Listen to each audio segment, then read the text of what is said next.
You know, Joe's sponsor, his name was Charlie Clark, not Charlie Palmer. You know, he was a fella that never did meet. I listened to a lot of his tapes because I always kind of wondered who Joe's sponsor was and what type of person he was. But he was a very special person. And as we get to step 12, I'll tell you a little bit more about him. But the point of the matter is that we are prideful, egotistical people, and we think that we have all power. What is a person that has intellect, physical beauty, some degree of wealth, some degree of possession? What does a person like that need with God? We got everything. You can't tell a person that has some type of little position or little money that they need God. They don't need God. But the weakling, the person who's dejected, downtrodden, powerless, those are the people who need God. You see, the only way you're going to receive power is be willing to give up your power. And as long as we have some type of intellect, some kind of card to play, to pull out of the deck, we get in trouble. We don't need God. You see, I had my power of intellect, of manipulation, of lying, deceit, and even had physical strength to get me out of scrapes. But there were times when I got in situations where it wouldn't work. I couldn't lie my way out of it. I couldn't fight my way out of it. And I was faced with a situation like that when I was looking at a lot of time. I did not have the power to get me out of the scrape that the same intellect that I thought had got me in. So I had to surrender. And when I surrendered, I was able to receive power. But as long as I fought, you see, the power that we're talking about is the gift of grace. Grace is unmerited favor. Bill Wilson talks about this. The only time that grace can enter into one's life is when you completely and totally surrender. When you give up. You see, grace is an unmerited favor. That means you didn't do anything to receive it or anything to deserve it. And as long as I'm holding on to something, I can't receive anything. But if I open up and surrender, then something else can come in. And that is the epitome of one's mind. As long as you think you know everything and you don't need anything, there's nothing else can come into your mind.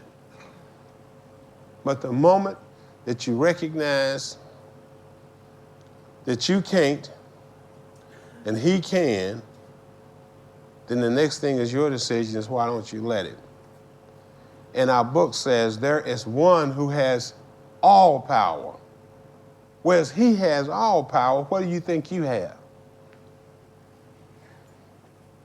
All means all. That's a hell of a fix to be in, isn't it? To be under a delusion to think that you got some power. You see, man only has authority. He doesn't have true power. We're under the delusion that man has power to the point that a lot of times we turn over to him, another person, what little authority that we have. You know, I've never seen a man live forever. So whatever authority that's invested in him, he leaves that behind. Some other man comes pick that up. The power that we think that we have, do you recognize that if the one who has all power right now at this second took his breath from you, where would you be? And oh yes, it's going to happen at some point in time. See, no man has power over the spirit. And breath is synonymous to the spirit. And it's a shame that we live our life, all of our life, and don't recognize that. The only time that we come close to recognizing that fact is something like this morning, when we hear about a person expiring. Then it hits us momentarily of our own mortality. But I dare say we need to be very aware before something like this happens. Because, see, when we see the person in the coffin at the funeral, people have said, well, they're gone. No, they're gone. They're not gone. The body is still there. But what are we talking about that's gone? The spirit is gone. We vividly recognize that there's something that's inside of that body that's animating that body at that point. But before then, our vainness, our ego, our pride, we don't even recognize that there's something animating this fleshly, skeletal, that all we're talking about is there's a man within a man. And that's the one that we're focused on, is the man within the man, not the fleshly outward part. And that's what we're talking about, these attributes. Someone showed me a pound of love, or a pound of patience, a pound of tolerance. These are attributes that you cannot see with your 5 finite senses. Our book talks about a 6th sense, a sense of understanding. We were talking this morning when we were talking about your mind's eye, not this eye here. As we see, this is best, is flawed. But your mind's eye, your ability to understand, that comes from within. And that ability to understand is one of such that is prohibited or that is limited by your own intellect. We're talking about tapping into the spirit of the universe, a universal intelligence. And it's just as simple as plugging into an electric socket, making use of a power that's always been there. Who wouldn't want to do that? Well, the thing is how do we do that? This is the process we're talking about, how we do that. So we're talking about moving from the shortcomings and the character defects and not doing what we want to do, and to make ourselves do what we don't want to do. Dying to live. You know, another great teacher says, only we can slay ourselves. No one's going to put you on the racks and beat you, try to make you change, but hopefully the willingness and the degradation that we have sent ourselves through with this disease called alcoholism, hopefully that makes us willing to change. All this does is just gives us some directions in how to change. So when we're talking about the pick and shovel steps, that's why it's not very much written in regards to the directions of how to do this. It's just like Nike. You just do it. Now, what makes this more difficult for people to do is there again, each step is a principle that's set up like a domino principle. If you have a problem with one step or the other, then it means you need to go back and look at the previous step. That means that your work is skimpy. That means you need to go back. Simple as this, the same principle when you are solving a math equation or you're trying to balance your checkbook. That means you're looking at the same information over and over again and you're getting the same results. So you've got to go back and look back preceding to the results that you get and see where you went wrong. That's pretty simple. Because if you don't get the results produced, there's something that you did in the past that caused you to end up in the future where you are. So when people ask me, well, what about this? Well, you need to go back to the previous step. You need to see if your work is thorough. Now, when you go back to the previous step and you sit down and talk to somebody and say, look, this is what I did, and this is the results I got, and they're not favorable to me. What do you think? And that person that's helping you is not emotionally involved in that, and he can give you a different viewpoint and help you through. Because once you get the desired results, then you can move forward. But if you don't get the desired results, you need to stop and go back. So 6 and 7 are the steps that is very, very, very important, because when you look at this handout that you got, may I borrow yours for a second?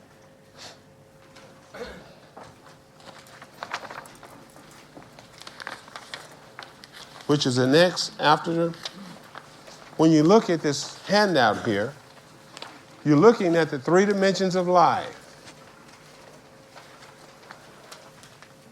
And the 3 dimensions of life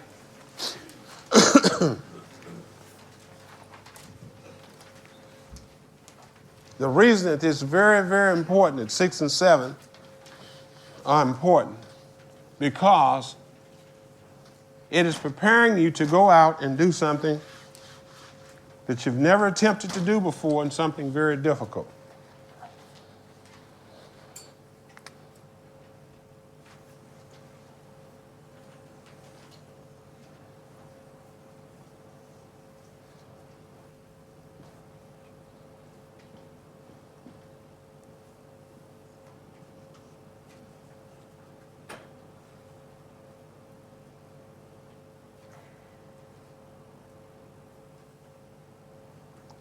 We look at 4, 5, 6, and 7.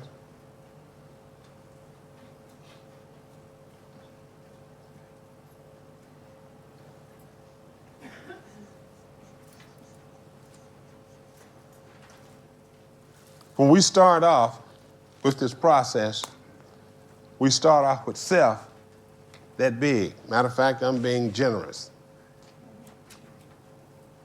We start off with self that big, God that big. The reason he's that big is because you're breathing. So he got to be there. So in step 3, we made a decision to turn self over to care and direction.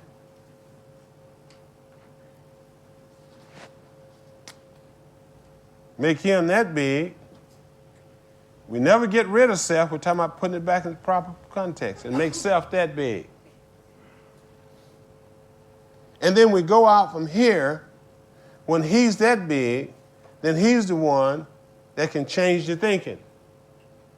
In step 4, we inventory the things that come out of self, which is resentment, fear, and guilt and remorse.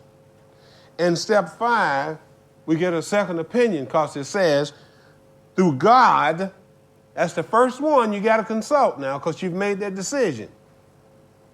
Step 5 says, admit it to God. You can't admit that if self's still big.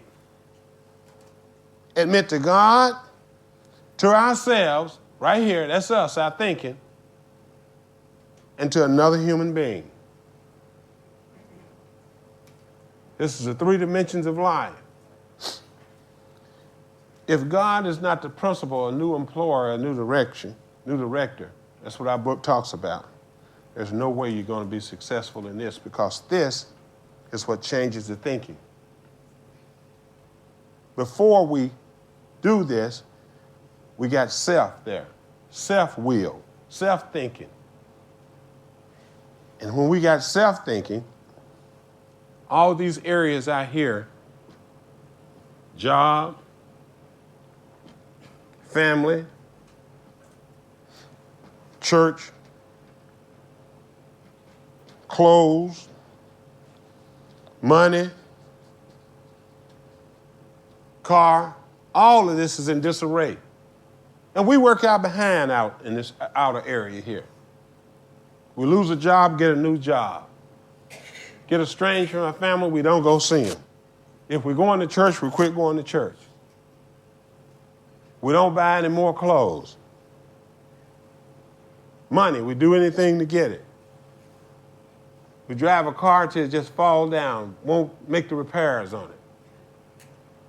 Need brakes and need everything else. Or we just quit driving altogether. Because it's too much responsibility. Because it cuts into our drinking. So this is the outer realm that we work, that we did all our work in trying to change before we got here, which is the inappropriate way. Bill says none of us attempted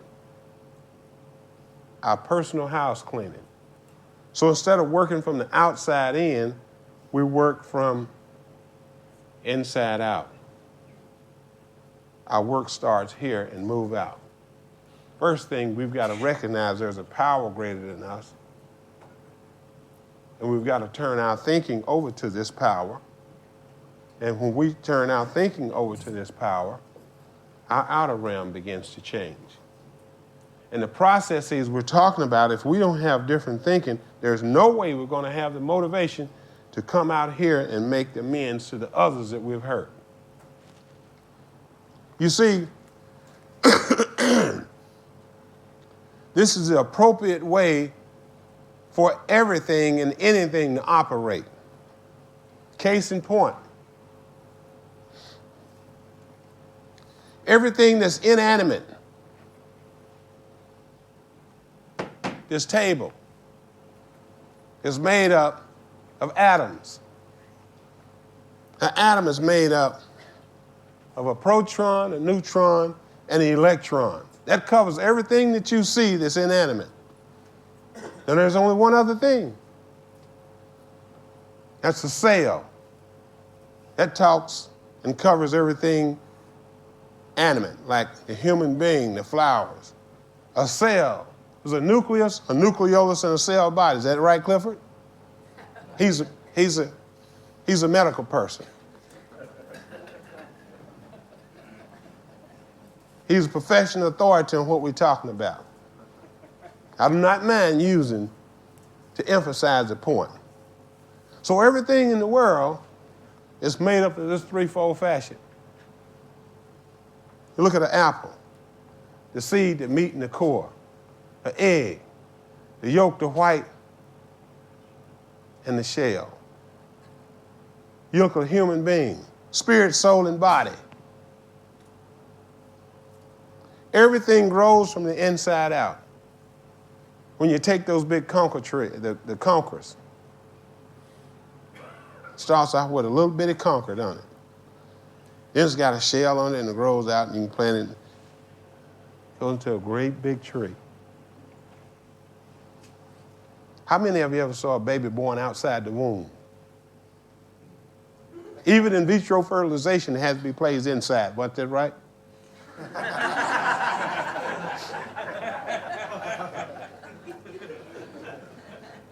But we try to live from the outside in. That's the wrong way to live. From the inside out. That's the appropriate way. Now, the Creator in His infinite wisdom, He allowed us to try to live that way. But the most appropriate way, where we have least problems, is from the inside out. Seek ye first the kingdom, and everything else will be added unto you. So we look at these three dimensions of life. That is why we have to recognize that a power greater than ourselves, because self can't fix self. And if we recognize this power as being the central fact of our life, then our thinking can be changed and our actions can be changed. Therefore, we can go outward here with new thinking and begin to repair the damage that we've done out here. Because see, this part out here is physical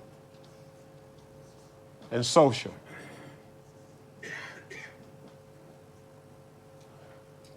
Things that we've hurt, people that we've come into. That's why you see that social area on the balance, physical and social. Everything that outside that area is physical. These two areas here are not physical. Our book talks about, when we talk about the 8 and 9, we talk about how we go about and making these amends. In a simplistic way, we're going to come back to this. We talk about step 10. But now we're talking about 8 and 9.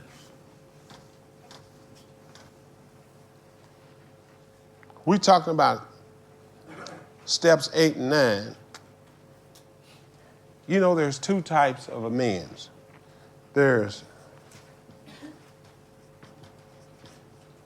direct face-to-face amends. That means if you harmed anybody face-to-face, you got to go back to them face-to-face. And then there's indirect proportion. That means if you owe somebody 100 pounds, you got to pay them 100 pounds. And, you know, and I hear people come up to me and say, man, you know, what about 30,000 or 40,000 pounds? How in the world am I going to pay that back? Or 100,000 pounds? Well, I submit to you,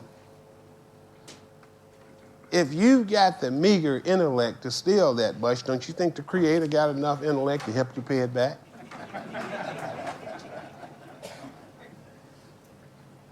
You limited him. You're putting him in a box. You saying, I can't do it. Yeah, you can't, but he can. So he's got all power. And there are people that have been left around to prove that. I remember Joe telling me about one of his friends, a guy, he was an investment banker. Man, this guy was slick, man. He had swindled and bamboozled some people, man, out of some millions of dollars. And when he come into the program, of course, he didn't have that particular type of earning power nor income. And he was saying, man, how in the world am I going to pay back all these people? And that's what his sponsor told him. He said, don't you think if you stole it that Creator can help you pay it back? And the guy paid it back. Paid it back in about 32 years. Paid back every last person. Now I'm going to tell you a little story about mine. I had about $30,000 to pay. And when I was in the process of making amends, I had a minimum wage job. And I was willing to give everything that I made to pay people back. And I'll never forget this. By 1986, I was making about $40,000 a year from the minimum wage job.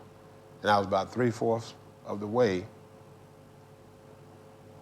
through paying my amends. Had paid all my fines. Now I had to go back and pay people that are owed. About 1987. Now the point I'm making, I want you to follow the point. By 1987, I was making about $40,000. 1989, I was making about $70,000. 1990, I opened my own business, had a six-figure salary. Just in a brief time like that. So what I'm telling you is this. As you are prepared, spiritually so, the Creator will give you materialistic things. But if you don't have a spiritual foundation, all the materialistic things will come down around your head. Bill says the man who's trying to seek material gain is on the wrong path. You know, you can walk out of here and get a 100,000 pound job, go to drinking and lose it. We've all started over and over again. The problem is not getting material wealth. The problem is how do you keep it? And if you don't have a spiritual foundation, you're not going to keep anything. It's going to go by the wayside. So the Creator knows when you are spiritually fit and spiritually grounded to receive something. You wouldn't pile a bunch of bricks on top of a straw hut. So the point is that when you are ready, He knows it, and He'll provide what you need, when you need, for the reason that you need. But no, we try to get all the material gains first and let the spiritual side go.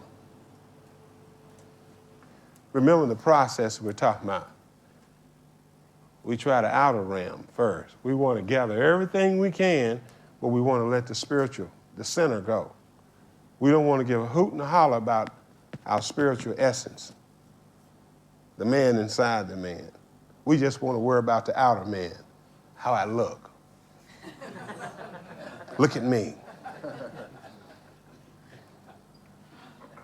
And you know, it's not a bad thing. That's human nature, but what we're talking about is learning to live above that. We've tried that way before.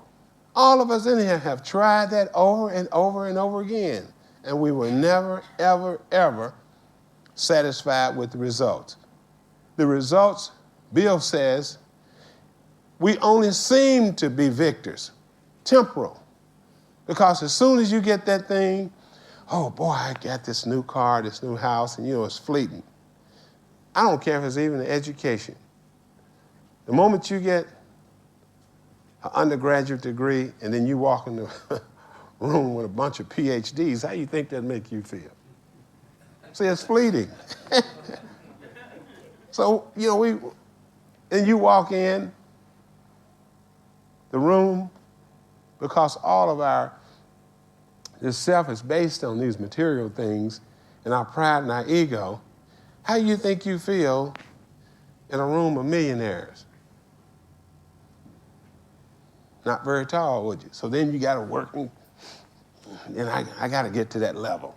That's what self does. And then finally, when you get to that level, you say, oh boy, I've made it.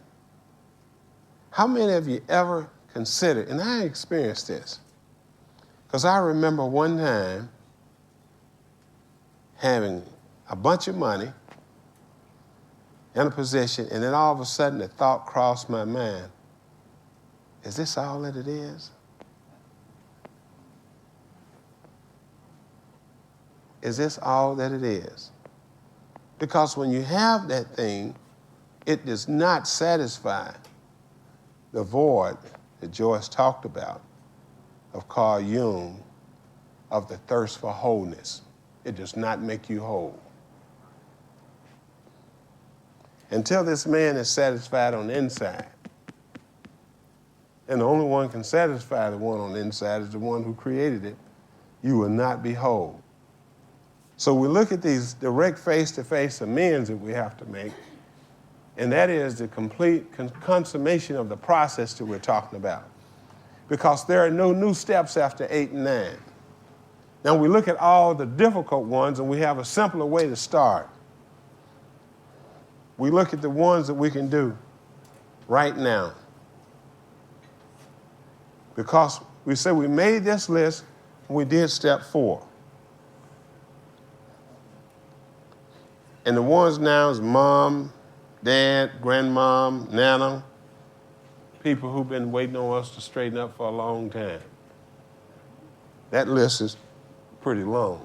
Because, see, the people that we hurt first are the people that's closest to us. And as we mess that area up, we venture out to friends. They're the next layer of people. And after we mess up all our families and all our friends, and then business associates. So we start with these people here now. Then there's another list. It's called later. We can't see these people immediately. Some has moved on. This list, about that big.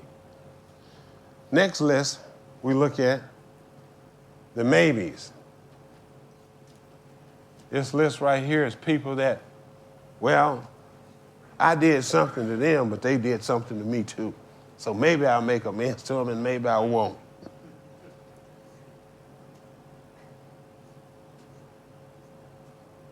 That'd be about 2 or 3 people. Then we got this list over here. That's the nevers. I'll never make amends to that person.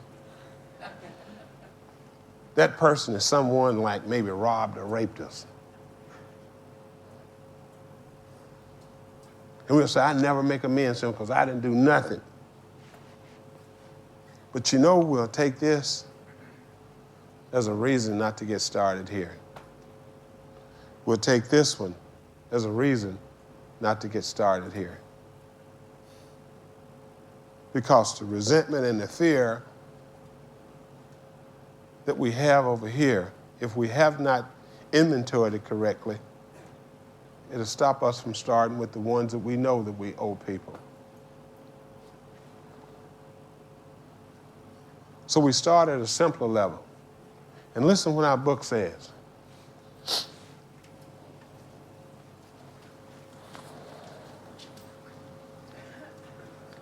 Everybody has read this before.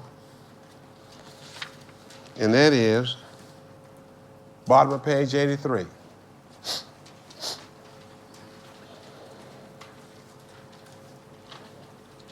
If we're painstaking about this phase of our development, we will be amazed before we're halfway through. That means that when we start here, working on these amends, the results we're going to get from these amends that we can make now, it's going to build our self-esteem, and it's going to give us encouragement. And we're going to be amazed before we're halfway through. And when we do all of these, guess what? The later becomes the nows. And each step gives you momentum to do the other one. I can't emphasize this more strongly. The reason that people do not go on with the steps completely and thorough because they don't get the results that are produced. If you get the results that is produced, human nature, period, will cause you to go on to the next one. If you don't get the results, then that means that you're not doing the right thing. But if you get the desired results, it's going to give you motivation, encouragement to go on and do the next thing. How many of you ever washed half your car?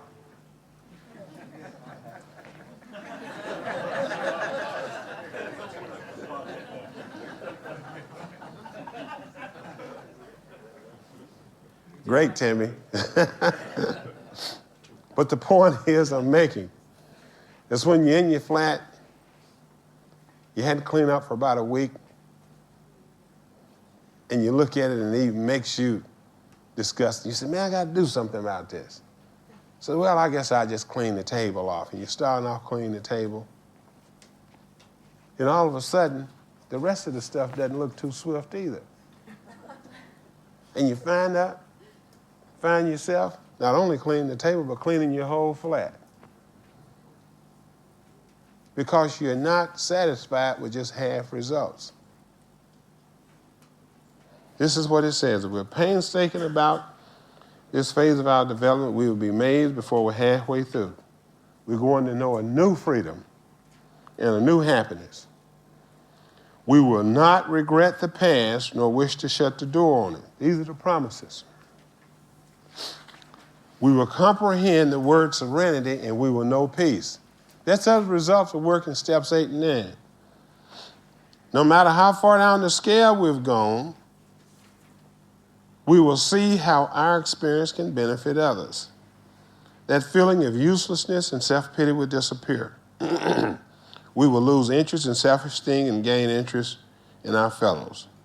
Self-seeking will slip away. Our whole attitude and outlook upon life will change. Fear of people and economic insecurity will leave us.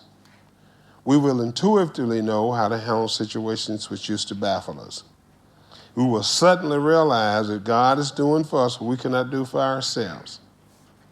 Are these extravagant promises? We think not. They are being fulfilled among us sometimes quickly, spiritual experience, sometimes slowly, spiritual awakening. They will always materialize if we work for them. Now look at that, where it says always. That's the promises. That's about 100%. Let's go back over here. And let me show you something also about the degrees of success of following this. This is page 78. Turn to page 78. Hopefully, and we're going to take a break after this.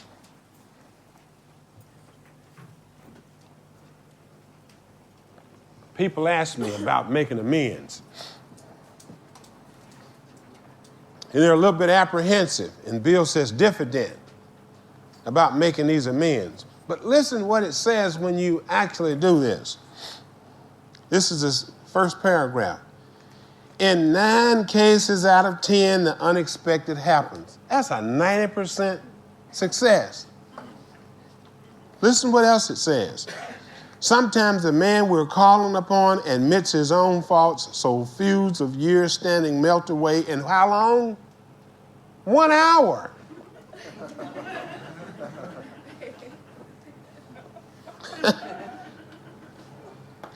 And then he goes on to say, rarely do we make satisfactory progress. Our former enemies sometimes praise us, praise what we're doing, and wish us well. Occasionally, they will offer assistance. It should not matter, however, if someone does throw us out of his office. We have made our demonstration. Done our part as water over the dam. So we're talking about walking around in spiritual and psychological bondage for years, and you can get rid of that in 1 hour. And it's a 90% success rate. Let's take a break.